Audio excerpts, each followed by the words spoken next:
chase Lehigh with the blue futon out of the box or out of the wall. You already know what it is since you already seen what's on my playlist. We're doing 300 Rise of an Empire in 3D. So let me get those 3D glasses and I'll let you know how this movie shows in that 3D. I'm totally lost right now.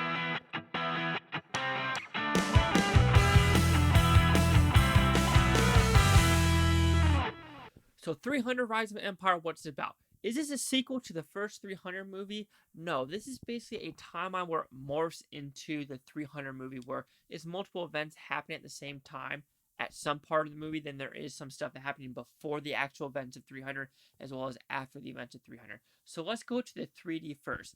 This is a 3D movie for sure.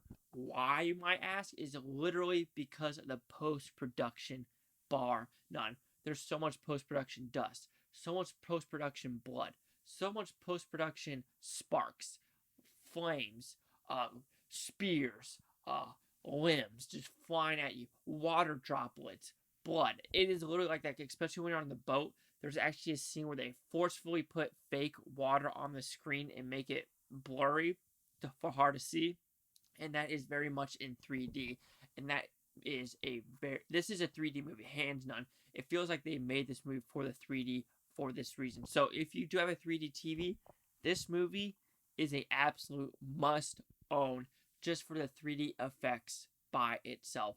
But for as a movie, it is a okay movie and it is not as good as the first one at all. They take the stylized of Zack Snyder, even though how stylized he is, with 300, Sucker Punch, Dawn of the Dead, you can just say Justice League, but not really, Man of Steel, and all the other movies he's done.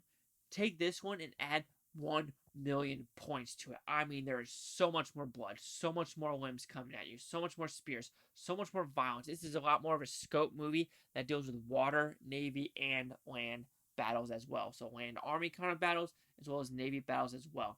You have some new bad people in this movie, even though it's Eva Green. She's a gorgeous lady. That's all I'll say about that. Not because there's a bombastic sex scene, but she's just gorgeous in general, especially like Casino Royale and stuff like that.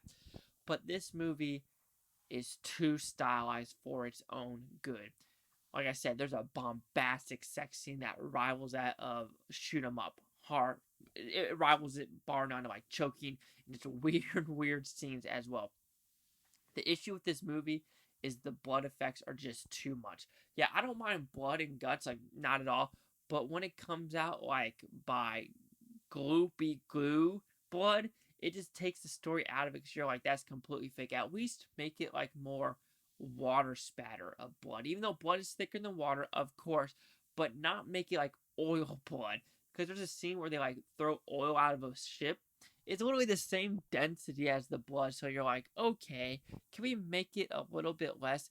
And with the blood effects, it is very much post-production. 99% of it is post-production, and it is the same effect over and over again. You do notice that as well.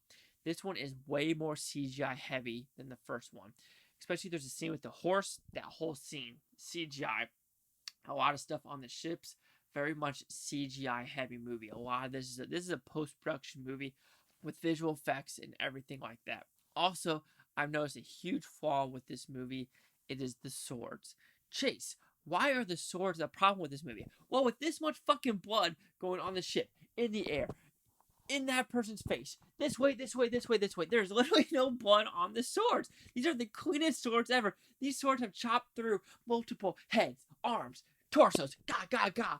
But when you see the battle done, these swords are cleaner than Mr. Clean doing it. Cleaner than COVID, wiping down storefronts. These swords are so clean. So you're like, can we at least add blood effects to the swords, please? Because it takes me out of it of howling. Yep. Unlike the 300, the Zack Snyder one, this one is literally fake. Post-production. So it does take you out of it knowing it. But this is a bombastically more violent movie, way more stylized, way more slow-mo, and you're maybe gonna like it, you're maybe not gonna like it, but I still enjoy these type of movies to a point, and this one was on the breaking point. But this movie does have the violence, does have the gore, does have that bombastic sex scenes, Does have everything you want from 300, but times by 1,000. But that could also be an issue, and I think that is an issue by making it way too stylized. But it is a fun movie to watch, especially in 3D. And so with the 3D effects, I am giving it more uppity. But yeah, I mean, you can say it's one dimensional because it's literally a non-stop action movie, just like the first one. So here we go. 300 Rise of an Empire will receive a 3 out of 5 with Futon because that's 60%. So see the Critics News scores gave this one. And before giving you the actual critics, yes, I'm sorry, but the chisel abs are way better in the first movie, bar none. So anyway, we have the second one. We have a 45% with the critics, 197 of them, and the audience score of 51%. I kind of can see that just because I think people are expecting just so bombastic stuff happening on screen. But here's quick consensus.